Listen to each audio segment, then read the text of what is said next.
All right, week 5 has come and gone. On to week 6 of the 2022 college football season, and you know what that means. It's Monday, time for an updated Uncle Lou Top 25. Let's go. Yeah, good morning, it's Uncle Lou here. Yeah, that's right, it's me, Uncle Lou, live on LouTube for you. Thanks for watching, I really appreciate it also. And 2, don't forget to subscribe to the channel. I post college football videos almost every single day of the year. Some of them are watchable.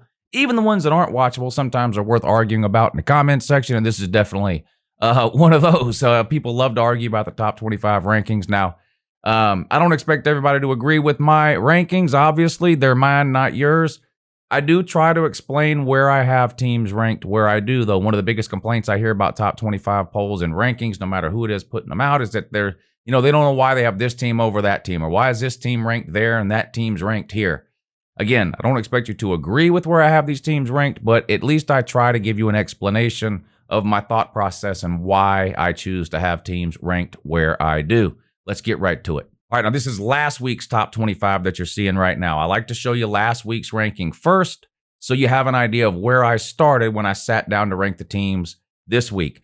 And you guys know, based on performance from week to week, I move teams up and down my ranking, and that's going to be the case again this week. But here you go. That's last week's top 25. I got a bunch of comments last week from people thinking when I showed last week's, it was this week's. This is last week's. It clearly says week 5 up there. That's last week. Here's this week's top 25. All right, I'm going to start at 25 and work my way up to number 1. At 25, Syracuse making their debut in the Uncle Lou poll. And this would be a good time to give you sort of my overall philosophy on ranking teams and what sorts of things I look at, right?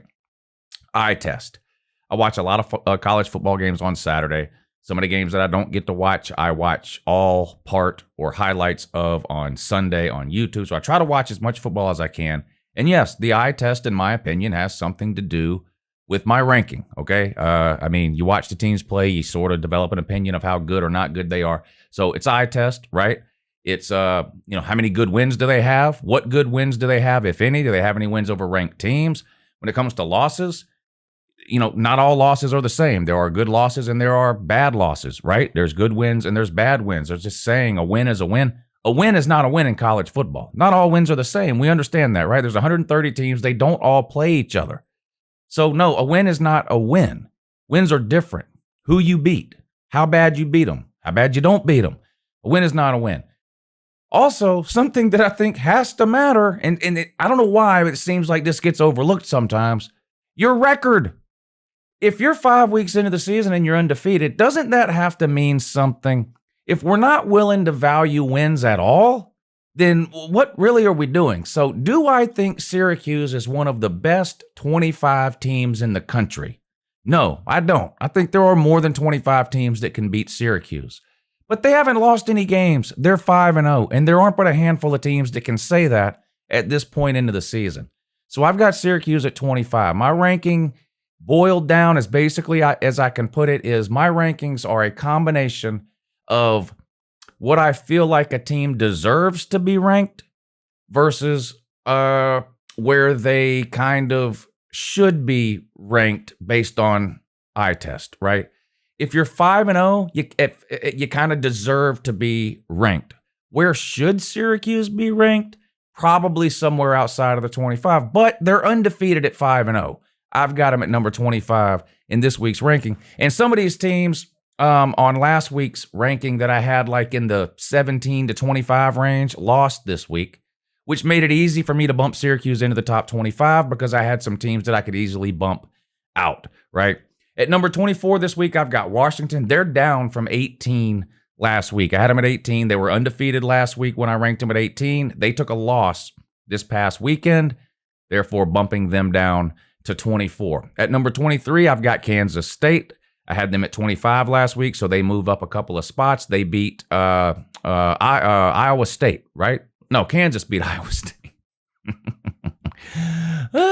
Kansas and Kansas State both ranked in the same poll. Unbelievable. Kansas State beat Texas Tech 37-28. They play at Iowa State this coming week. I've got Kansas State at 23. Of course, they beat Oklahoma a couple of weeks ago.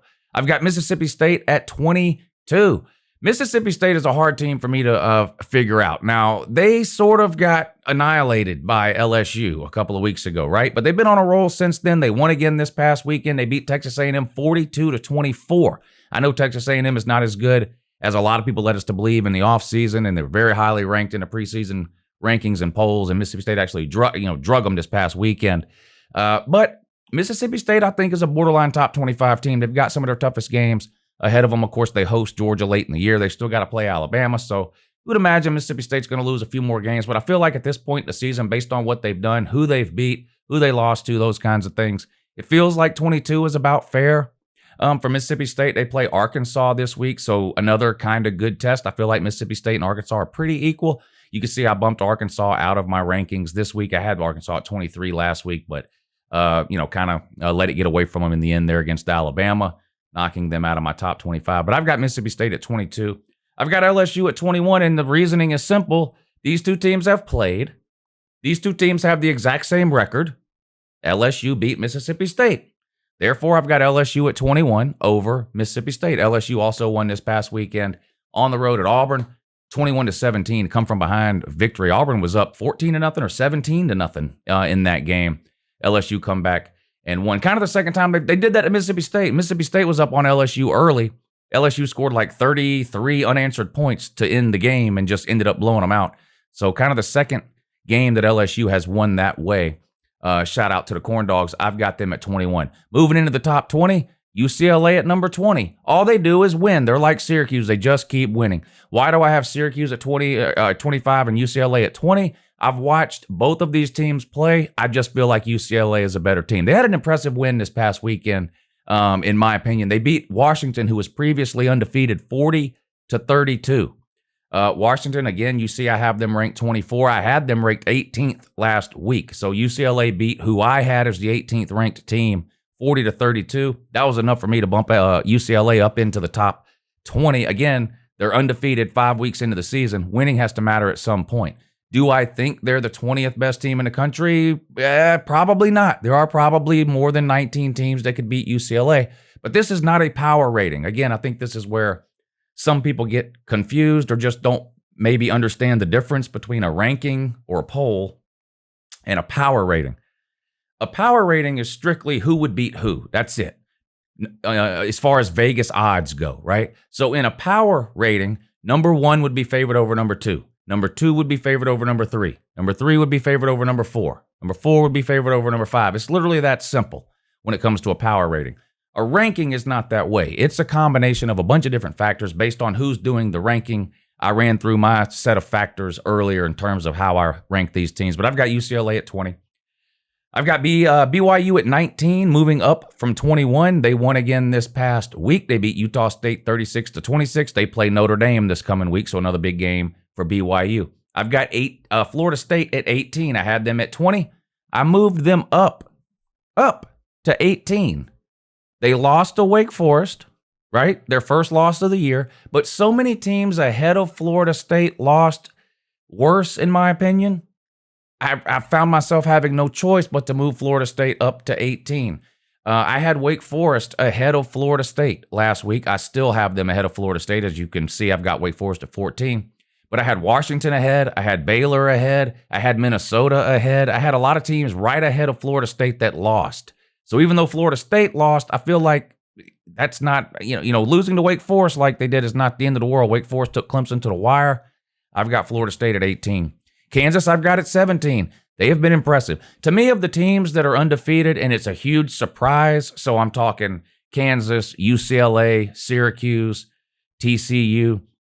Kansas and TCU might be the two best of those teams. And we're going to find out who's the best of those two teams because they play this week. So I decided to put Kansas at 17 and TCU at 16.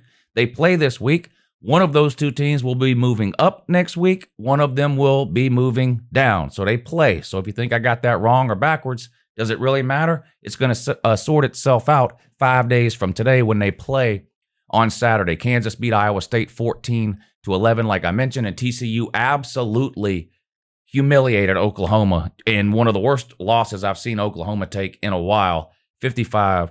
to 24. Into the top 15, I've got NC State at 15. I had NC State at 12 last week. They lost to Clemson by 10. Is that really that bad? Probably not. I moved them down to 15. Losses have to have consequences, I guess, unless you're Florida State. Again, this was just a situation with Florida State where too many teams lost ahead of them, so I had no choice really but to move them up. NC State was ranked so high, I had them 12 last week. They lost to Clemson by 10, bump them down a few spots. I've got NC State at 15. They play Florida State this week. So NC State at 15, Florida State at 18. They play this week. Maybe those two schools flip-flop if Florida State can get the win, and next week Florida State moves into the top 15. I don't know. We'll see, but that'll be an interesting matchup next week. I've got Wake Forest at 14. Talked about them already. Went down to Tallahassee and beat a previously undefeated Florida State team. I had Wake Forest at 19 last week, moved them up to 14. Again, sort of with the same thing as with Florida State, right? There were so many teams that I had. In other words, I had Minnesota. I had NC State at 12. They lost. I had Oklahoma at 13. They lost. I had Minnesota at 14. They lost. I had Baylor at 17. They lost. I had Washington at 18. They lost. So many teams lost right there between 12 and 18 in my previous week's ranking that I had no choice really but to move some of these teams up a significant number of spots, 2, 3, 4 spots in some cases. I've got Wake Forest at 14.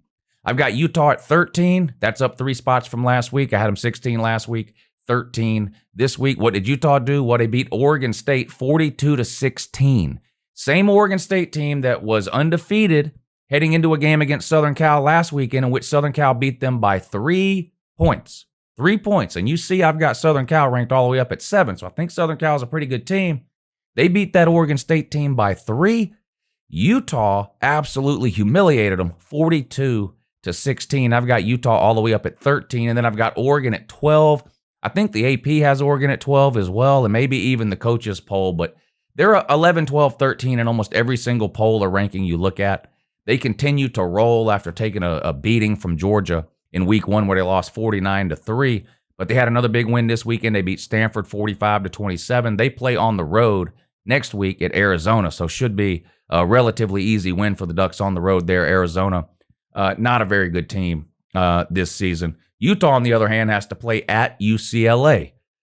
We could see UCLA and Utah swapping places in next week's ranking. So several top 25 matchups taking place this coming up weekend. I've got Utah at 13, Oregon at 12. I dropped Kentucky down to 11. I had them at 9. They lost to Ole Miss. I had Ole Miss at 11 and Kentucky at 9. All I did was flip them. That's it. This game came down to the wire. Kentucky actually scored a game-winning touchdown at the end of the game, but an illegal procedure penalty nullified the touchdown. They're inside the 5-yard line, and on the very next play, strip sack on Will Levis. Ole Miss jumps on the ball. Game over. Classic, could have gone either way type of game. Congratulations to Ole Miss. They found a way to win in the end, whereas Kentucky found a way to lose with the penalty and then the fumble on back-to-back plays. So I'm not taking anything away from Ole Miss. It was a great game. I'd love to watch this game again.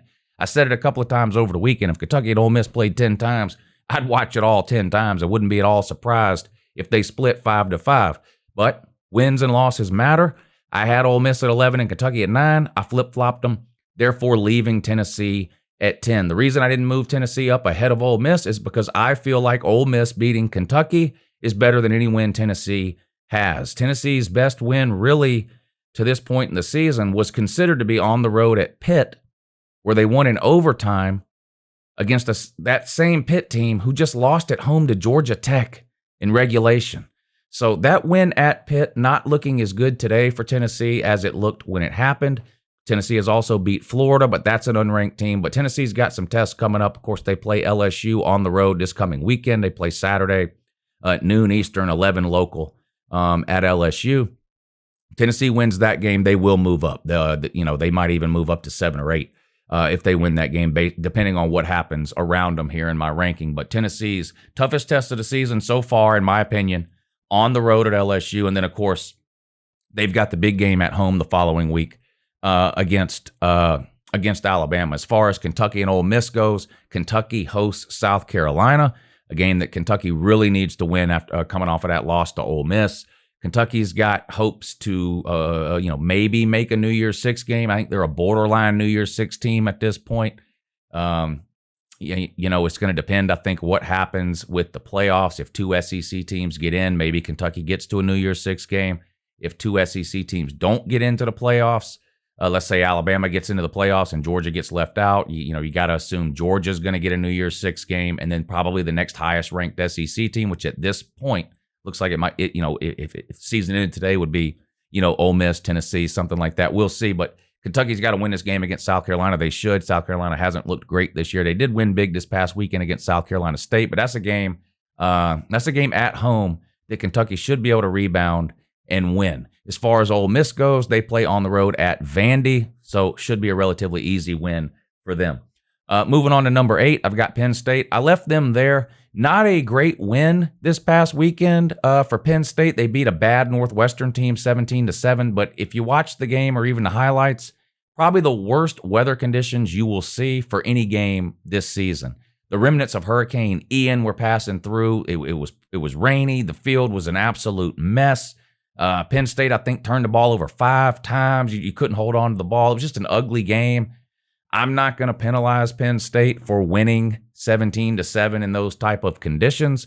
Penn State will have plenty of opportunities to prove itself coming up here pretty soon. They're going to have to play both Michigan and Ohio State in the regular season. The Big Ten East, an absolute juggernaut like it was last year. But I left Penn State at 8. They have a bye week coming up now. Southern Cal, I have at 7. I had them at 5 last week. Southern Cal didn't do anything to disappoint me. I'm not punishing Southern Cal by moving them from 5 to 7. That's got nothing to do with it. Southern Cal played Arizona State and beat them 40-25. So they beat them by over 2 touchdowns. They beat them by 15 points, right? They beat them by 2 possessions, 2 scores, however you want to put it. I'm not punishing Southern Cal. It may appear that way if you just look at this ranking and don't hear me talk about it or give an explanation. But I had Oklahoma State at 6 and Clemson at 7. Oklahoma State beating Baylor and Clemson beating NC State is impressive enough to me to the point that they deserved to be moved up. Beating Arizona State 40-25 isn't bad, but it's not nearly as impressive as what Clemson and Oklahoma State did, in my opinion. Oklahoma State beat Baylor, and the game wasn't even as close as the score indicated. 36-25, which is an 11-point win. Oklahoma State was in control of this game the entire time. At not one point during that game that I think Baylor had a chance to win. It was clear very early on that Oklahoma State was the better team, and they won the game, and that was a big win for Oklahoma State against Baylor. They remain undefeated, so I bumped Oklahoma State up from 6 to 5. Clemson, I had ranked 7th. I bumped them up to 6 after that 10-point win against NC State, and so I had to then move Southern Cal down to 7. It's not intended to be a punishment for what Southern Cal did. I think that's a good enough win against a bad Arizona State team. It just happens to be that those other 2 teams both played highly ranked teams and won. That's all it is. Number 4, I've got Georgia. I've told y'all for the last couple of weeks, when it comes to the top of my rankings, it's hard for me to differentiate right now between Bama, Ohio State, Georgia, and Michigan. If any of these teams played each other, I feel like the point spreads would be relatively small and no outcome would surprise me. I wouldn't be surprised if Bama beat Georgia. I wouldn't be surprised if Ohio State beat Bama. I wouldn't be surprised if Michigan beat Bama. I wouldn't be surprised if Ohio State beat Georgia. Wouldn't be surprised if Georgia beat Michigan. So what I'm doing is I'm basing these rankings at the top of my list here week to week. I was impressed with what Alabama did to Arkansas. They overcame a lot of adversity in that game. Bryce Young goes down, and then Arkansas goes on this unreal run in the third quarter, one of the strangest quarters of football I have ever seen. Alabama couldn't do anything offensively with Jalen Milroe. Arkansas was going right down the field and scoring. They got an onside kick, kicked a field goal, got the game within 5, scored 23 unanswered points against that Alabama defense. And in the fourth quarter, Alabama didn't blink. Jalen Milroe came out, completed a couple of passes when he needed to. They didn't really throw it much with him. He ended up being 4 of 9 for about 60 yards on the day, Jalen Milroe. But that run that he had, it was 3rd and forever. It seems like 3rd and 15, 3rd and 16. Bama had a penalty. It made it 3rd and long. It felt like Arkansas was about to get the ball back again. They were only down 5. They were currently on a 23-0 scoring run against Bama. All the momentum in the world was on the side of Arkansas. They were playing at home. The crowd was going nuts. You got Bama backed up deep in their own territory on a 3rd and 15. Jalen Milroe hasn't had much success throwing the ball all day. He drops back to pass. Protection breaks down. He takes off up the middle, around to the right there, and he was gone. And that was the turning point of the game right there. Jahmyr Gibbs sealed the deal with 2 70-plus yard touchdown runs on back-to-back offensive plays for Alabama in the fourth quarter, and Alabama pulled away in the end. I was very impressed with what Alabama had to overcome in that game. They played on the road, which they have struggled on the road in almost every single road game they've played going back to last season. Their starting quarterback, the reigning Heisman Trophy winner, goes down. They get absolutely shellacked. There's no other way to put it in the third quarter. Arkansas was hitting them with every knockout punch they had in the third quarter, and they were landing. Arkansas goes on the 23-point run. Bama comes out in the fourth quarter and does what Bama does.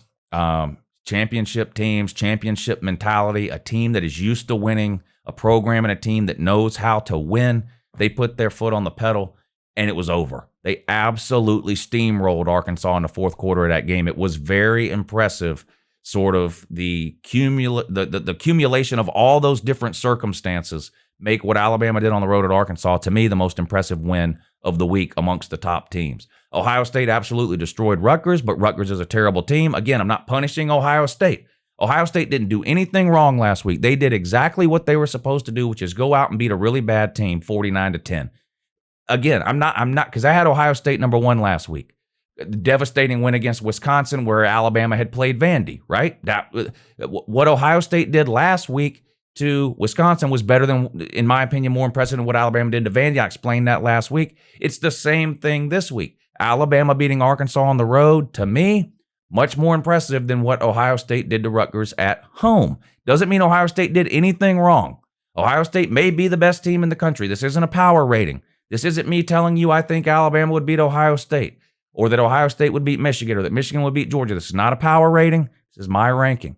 I've got Michigan at 3. Of the top 4 teams, they've looked the best and the most consistent throughout the entire season, to me, of any of these 4 teams. Alabama looked bad against Texas. Ohio State looked bad against Notre Dame. Georgia looked bad against Missouri.